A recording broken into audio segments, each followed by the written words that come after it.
الحمد لله الذي هدانا سواء الطريق وجعلنا التوفيق خير رفيق، والصلاة والسلام على من أرسله هدى بالاهتداء حقيق ونورا به الاقتداء يليق، وعلى آله وأصحابه الذين سعيدوا في مناهج الصدق بالتصديق وسعيدوا في معارج الحق بالتحقيق. أما بعد، فأعوذ بالله من الشيطان الرجيم. بسم الله الرحمن الرحيم. اقرأ باسم ربك الذي خلق، خلق الإنسان من علق. اقرأ وربك الأكرم الذي علم بالقلم، علم الإنسان ما لم يعلم. صدق الله العظيم. وقال النبي صلى الله عليه وسلم: خيركم من تعلم القرآن وعلمه. وقال النبي صلى الله عليه وسلم: طلب العلم فریضۃ علی کل مسلم. وصدق رسولہ النبی الکریم. محترم حضرات، اللہ تبارک و تعالیٰ کا بہت بڑا احسان و کرم ہوا کہ اللہ تبارک و تعالیٰ نے ہمیں رمضان المبارک کا بابرکت مہینہ عطا فرمایا، اور ہم سے یہ کوتاہی ہوئی کہ جیسے ہم نے اس کی قدر کرنی چاہیے تھی ویسے ہم قدر نہ کر سکے، لیکن ہم اللہ تبارک و تعالیٰ سے یہ امید کرتے ہیں کہ اللہ تبارک و تعالیٰ نے ہماری ٹوٹی پھوٹی عبادت کو قبول فرمایا ہے، کیونکہ ہمیں یہ امید ہے کہ اللہ تبارک و تعالیٰ کی رحمت بہت وسیع ہے، اللہ تبارک و تعالیٰ غفور الرحیم ہے، تو اللہ تبارک و تعالیٰ اپنی رحمت کے واسطے، اپنی رحمت کے ذریعے ہم سب کی ان عبادت کو قبول فرماتے ہیں۔ رمضان المبارک کے اندر قرآن مجید آپ صلی اللہ علیہ وسلم پر نازل ہوا، اور قرآن مجید کی سب سے پہلی جو آیتیں نازل ہوئی ان آیتوں کو میں نے آپ حضرات کے سامنے تلاوت کیا ہے کہ اللہ تبارک و تعالیٰ فرماتے ہیں: اقرأ باسم ربک الذی خلق، خلق الانسان من علق، کہ پڑھ اس رب کے نام سے جس نے انسان کو پیدا کیا، کہ جس نے انسان کو ایک نطفے سے، ایک منی کے قطرے سے پیدا کیا ہے۔ اقرأ وربک الاکرم الذی علم بالقلم، پڑھ اس رب کے نام سے جو بڑا بابرکت ہے، بڑا کریم ہے، کہ جس نے انسان کو قلم کے ذریعے علم سکھایا۔ علم الانسان ما لم يعلم، اور وہ علم سکھایا جو انسان نہیں جانتا تھا۔ تو اس آیت پاک کے اندر، ان آیت کریمہ میں اللہ تبارک و تعالیٰ انسان کو پڑھنے کا حکم فرما رہے ہیں۔ تو انسان کی تعلیم و تربیت کے، انسان کے سیکھنے و سکھانے کے 4 زمانے اور 4 اوقات ہوتے ہیں۔ کتنے اوقات ہوتے ہیں؟ 4 اوقات ہوتے ہیں کہ جس اوقات میں انسان سیکھتا ہے۔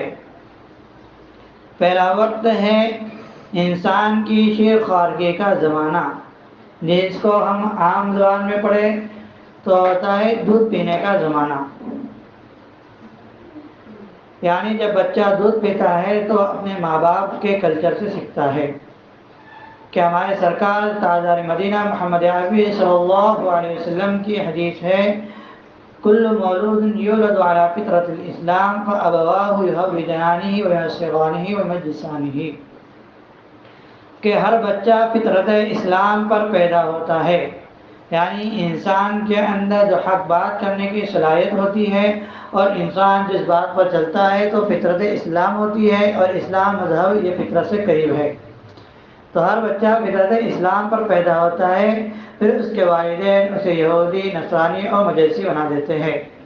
تو والدین اسے یہودی اور نصرانی اور مجوسی کس طرح بناتے ہیں؟ تو یہ ہے کہ ماں باپ کا جو کلچر ہوتا ہے تو بچہ اس کلچر کو اختیار کر لیتا ہے۔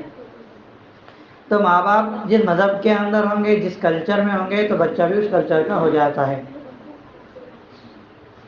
تو پہلا زمانہ ہے شیر خوارگی کا زمانہ، یعنی دودھ پینے کا زمانہ۔ اب یہ 2 زمانے 2 حصے میں تقسیم ہوتے ہیں، کہ ہم یہ کہتے ہیں ڈلیوری ہونے کے بعد کہ بچہ پیدا ہوا، تو پیدا ہونا کے معنی ہوتے ہیں ظاہر ہونا، بننا وجود میں آنا نہیں ہوتے، کیونکہ بچہ حمل ٹھہرنے کے 4 مہینے کے بعد میں ماں کے پیٹ میں وجود میں آ جاتا ہے، ماں کے پیٹ میں بن جاتا ہے۔ تو جب ماں حمل سے رہتی ہے، بچہ جب مادر رحم میں ہوتا ہے تو ماں جن اوقات سے گزرتی ہے تو بچے کا ماں کا اثر بچے پر بھی پڑتا ہے۔ پھر شیخارگی کے زمانے میں ماں باپ اور آس پاس میں بچہ جو ماحول دیکھتا ہے تو بچہ سیکھتا ہے کہ بچہ جو زبان سیکھتا ہے، جو زبان میں گفتگو کرتا ہے تو ہم زبان کہتے ہیں مادری زبان، اور زبان اس لیے کہتے ہیں کہ بچہ ماں کے ذریعے زبان کو سیکھتا ہے۔ اور دوسرا وقت اور دوسرا زمانہ ہے بچپن کا زمانہ، یعنی جب بچہ نابالغ ہوتا ہے، بلوغت کو نہیں پہنچتا، تو اس وقت بچہ جو تعلیم حاصل کرتا ہے تو وہ تعلیم فرض عین ہے، یعنی مکتب کی تعلیم، عربی مدرسے کی تعلیم جو مکتب میں پڑھائی جاتی ہے وہ بچے کے لیے فرض عین ہے کہ بچہ مدرسے کے اندر آئے اور قرآن مجید کو صحیح تلفظ کے ساتھ سیکھ کر اور اس کے ساتھ میں دین کی بنیادی اور ضروری باتوں کو جان لے، اور دین کی بنیادی اور ضروری باتوں کا جاننا اور روزمرہ کے مسائل کا جاننا ہر مسلمان کے لیے فرض عین ہے کہ حدیث پاک میں ہے طلب العلم فریضۃ علی کل مسلم، تو یہ تعلیم ہر بچے کے لیے فرض عین ہے۔ یعنی اگر کسی ماں باپ نے اپنے بچے کو تعلیم نہیں سکھائی، کسی بچے نے تعلیم نہیں سیکھا تو گنہگار ہوتا ہے۔ اور یہ بچپن میں مکتب کی تعلیم دلانا یہ ماں باپ کا حق ہوتا ہے۔ اور تیسرا زمانہ ہے جوانی کا زمانہ، کہ جوانی میں جو بچہ دین کی تعلیم سیکھتا ہے، دنیا کی تعلیم سیکھتا ہے، تو یہ زمانہ اور یہ تعلیم فرض عین نہیں بلکہ فرض کفایہ ہے کہ مدارس میں جو بچے آتے ہیں، بالغ ہوتے ہیں اور عالم دین بنتے ہیں، دین کی پورا علم حاصل کرتے ہیں، تو دین کے کامل علم حاصل کرنا اور زیادہ علم حاصل کرنا یہ فرض کفایہ ہے۔ مطلب یہ ہے کہ دین کی وہ بنیادی باتیں جو ہر مسلمان کے لیے ضروری ہے، ہر مسلمان کو ان باتوں کا جاننا اور سیکھنا فرض عین ہے، اور پورے دین کی باتوں کا جاننا یہ پورے ایک علاقے کے لیے، ایک شہر والوں کے لیے فرض کفایہ ہے۔ یعنی اس کی مثال اس طرح سمجھو کہ جمعہ کی نماز اور روزمرہ کی 5 نمازیں جو ہیں تو یہ ہر مسلمان کے لیے فرض عین ہے، اگر کوئی ایک بندہ بھی ان نمازوں کو چھوڑ دیتا ہے تو گنہگار ہوتا ہے، یعنی ہر انسان کو وہ نمازیں ادا کرنا ضروری ہے۔ اور نماز جنازہ، یعنی محلے میں، شہر میں، گاؤں میں کسی کا انتقال ہو گیا اور کچھ لوگوں نے نماز جنازہ ادا کر لی تو تمام لوگوں کی ذمہ داری ساقط ہو جائیں گی، لیکن اگر لوگ ادا نہ کریں یعنی کہ نماز میت کو کفن دفن کرنے اور نماز جنازہ پڑھنے کے بقدر لوگ نہ ہو تو پورے شہر والے اور پورے گاؤں والے گنہگار ہوں گے۔ تو یہ ہوتا ہے فرض کفایہ، یعنی بقدر کفایت کہ یعنی جس کام جتنے لوگ ہوتے وہ کام ہو جائے تو فرض کفایہ ہے۔ تو نماز جنازہ کے اندر اتنے لوگ جمع ہو جائے کہ جس سے جنازہ سہولت کے ساتھ جنازے کے امور پورے ہو جائے تو فرض کفایہ ہے، اتنے لوگوں سے فرض ادا ہو جائیں گا اور گاؤں والوں سے ذمہ داری ساقط ہو جائیں گی۔ لیکن اگر کوئی بھی شخص جنازے کے اندر شامل نہیں ہوا تو سارے شہر والے اور سارے گاؤں والے گنہگار ہوں گے۔ تو اسی طرح یہاں مثال ہے کہ بنیادی باتوں کا جاننا ہر ایک کے لیے فرض عین ہے، اور دین کی پوری تعلیم حاصل کرنا یہ فرض کفایہ ہے، چاہے وہ دینی تعلیم ہو یا دنیاوی تعلیم ہو۔ دینی تعلیم کے ہر انسان اور مسلمان یہ دین کے اندر ماہر نہیں بن سکتا اور عالم حافظ نہیں بن سکتا، اور دنیاوی تعلیم کے اندر بھی ہم یہ کہہ سکتے ہیں کہ ہر انسان ایجوکیٹڈ نہیں ہو سکتا، بلکہ بہت سے لوگ دنیاوی تعلیم حاصل کریں گے اور بہت سے لوگ اپنے دنیاوی پیشوں کے اندر، کاروبار کے اندر لگے رہیں گے۔ اور چوتھا مرحلہ یہ ہے کہ بڑھپن میں یعنی بڑھاپے کے اندر علم حاصل کرنا۔ تب یہ انسان یہ نہ سمجھے کہ ہماری عمر بڑی ہو گئی ہے اب ہمیں علم حاصل کرنا نہیں ہے، بلکہ ہر مسلمان کے لیے علم حاصل کرنا، اتنا علم حاصل کرنا کہ جو روزمرہ کے لیے اس کے لیے ضروری ہے، یہ اس کے لیے فرض عین ہے۔ تب یہاں مرحلہ یہ ہے کہ پہلے مرحلے کی تعلیم ماں کی گود سے ہوتی ہے، اس لیے ماں کی گود کو کہتے ہیں کہ بچے کے لیے پہلا مدرسہ ہے۔ پھر دوسرے مرحلے کی تعلیم مکتب میں ہوتی ہے، مسجد میں ہوتی ہے، اور تیسرے مرحلے کی تعلیم یہ مدارس میں ہوتی ہے، اور چوتھے مرحلے کی تعلیم کے لیے بہت سے انتظامات ہیں تعلیم بالغان کر کے، اور بہت سے لوگ کسی کے پاس ٹیوشن لگا کے یا کسی کے پاس جا کر حاصل کرتے ہیں۔ اور ایک ہمارے درمیان ایک سلسلہ ہے کہ تبلیغی جماعت کے بہت سے لوگ جماعت میں نکل کر علم حاصل کرتے ہیں۔ کہ جماعت کا اہم مقصد یہ ہے کہ ہر انسان کے اندر یہ بات ہو جائے اور اس فکر اس کے اندر آ جائے کہ میں علم سے کورا ہوں اور مجھے دین کی باتوں کا علم آ جائے، تو بہت سے لوگ جماعتوں کے اندر نکل کر علم حاصل کرتے ہیں۔ اب یہ ہے کہ ہماری نسل یہ کس طرح دیندار بنے، کہ روزمرہ ہم خبریں سنتے ہیں کہ فلاں علاقے کے اندر فلاں بچی یہ مرتد ہو گئی ہے، اسلام سے پھر گئی ہے، فلاں علاقے کے اندر مسلمان یہ اسلام سے پھر گیا ہے۔ اور بات یہ ہے کہ اب کھلم کھلا مسلمانوں پر حملے نہیں کیے جا رہے، بلکہ اندرونی طور پر مسلمانوں پر حملے کیے جا رہے ہیں، یعنی مسلمانوں کے مکانات ختم نہیں کیے جا رہے بلکہ مسلمانوں کے دلوں سے اسلام نکل دیا جا رہا ہے۔ کہ دنیاوی رجسٹر کے اندر آدمی کا نام مسلمان ہو لیکن اندرونی اعتبار سے آدمی مسلمان نہ ہو، تب اسلام مسلمانوں کا دل سے جو ختم کیا جا رہا ہے، تو اس کے لیے بڑی محنت کی جا رہی ہے کہ مسلمانوں کے اندر ایسی باتیں پھیلا دی جائے اور ایسے اسلام کے اوپر اعتراض پھیلا دیا جائے کہ مسلمان ان باتوں کو مان لے اور اسلام سے پھر جائے۔ تو اس لیے ہمارے بچوں کے اور ہماری نسل کے اسلام کو بچانا ہے اور ان کو دین اسلام پر باقی رکھنا ہے، تو اس کے لیے ہمیں محنت کرنا ہے اور ہمیں اس کی فکر کرنا ہے۔ تو اس فکر کا سب سے اہم ذریعہ جو ہے تو مکاتب قرآنیہ ہے، کہ بچہ مکاتب کے اندر آئے، مکتب کے اندر آئے اور قرآن مجید کو صحیح پڑھنے کے ساتھ ساتھ دین کی اہم اور بنیادی باتوں کو جان لے۔ اگر کوئی مسلمان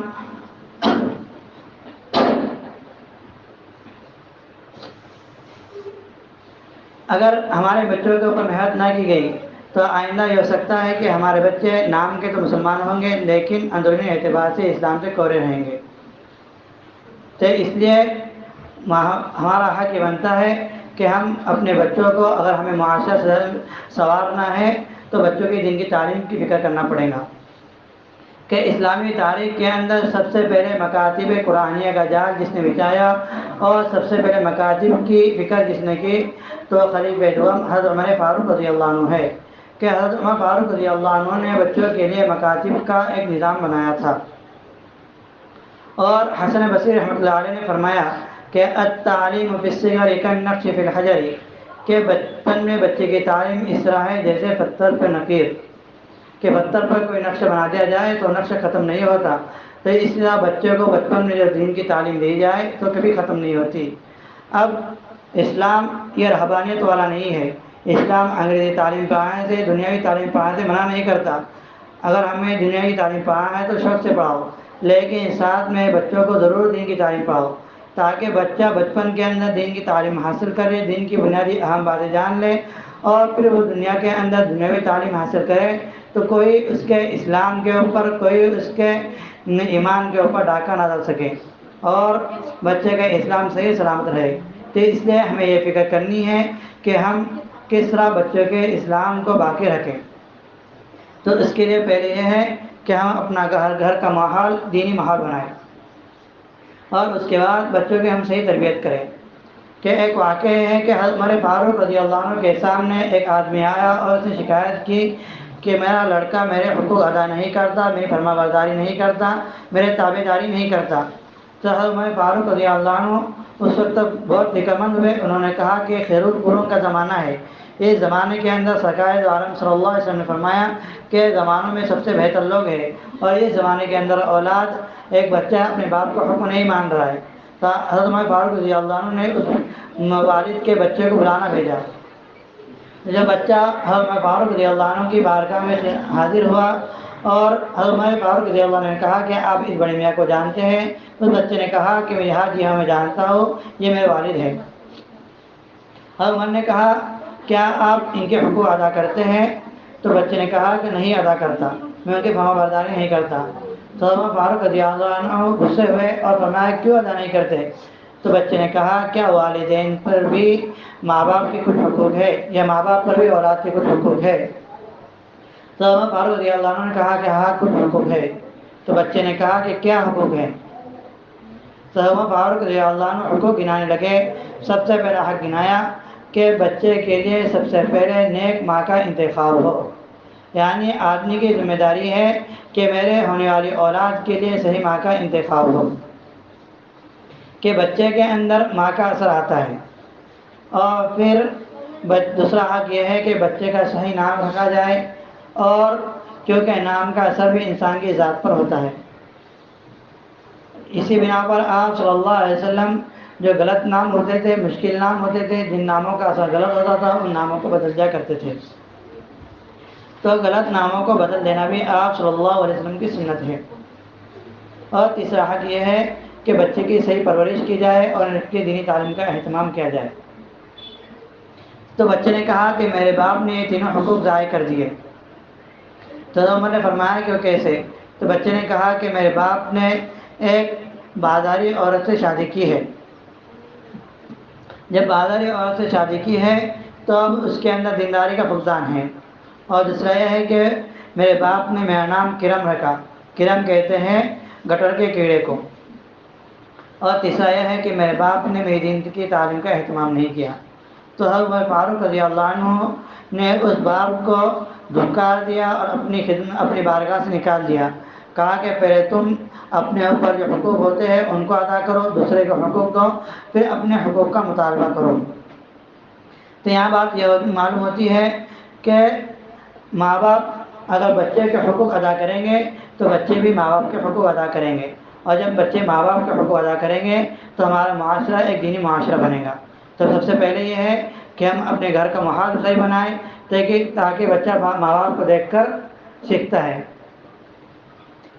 اور دوسرا حق یہ ہے کہ ہم بچے کی دینی تعلیم کا اہتمام کریں، کہ بچے کو ہم صحیح دین کی تعلیم دیں، کہ جو ہمارے یہاں پر جو ماحول ہے کہ مکاتب قرآنیہ کا، کہ بچہ مکتب میں جاتا ہے اس قرآن کی تعلیم حاصل کرتا ہے، تو ہم یہ نگرانی کریں کہ ہمارا بچہ مکتب میں جاتا ہے نہیں، اور جاتا ہے تو صحیح اس کی تربیت ہوتی ہے اور صحیح تعلیم حاصل کرتا ہے نہیں، تو یہ بھی ہمارا حق ہے۔ اگر ہم ان دو چیزوں کے اندر کوتاہی کرتے ہیں تو یاد رکھو کہ آئندہ نسل کے اندر، آئندہ مستقبل کے اندر ہماری اولاد اسلام سے خالی ہو جائے گی اور ان کے دلوں میں اسلام کی کوئی اہمیت اور کوئی وقعت نہیں ہوں گی۔ تو اس لیے ہمیں چاہیے کہ ہم اسلام کی فکر کریں، ہماری نئی نسلوں کی فکر کریں۔ کہ قرآن مجید کے اندر اللہ تبارک و تعالیٰ نے فرمایا ایھا الذین آمنوا قوا انفسکم واہلیکم نارا، اے ایمان والو بچاؤ اپنی ذات کو جہنم کی آگ سے اور اپنے اہل و عیال کو بچاؤ۔ تو اپنی نسلوں کو بھی جہنم کی آگ سے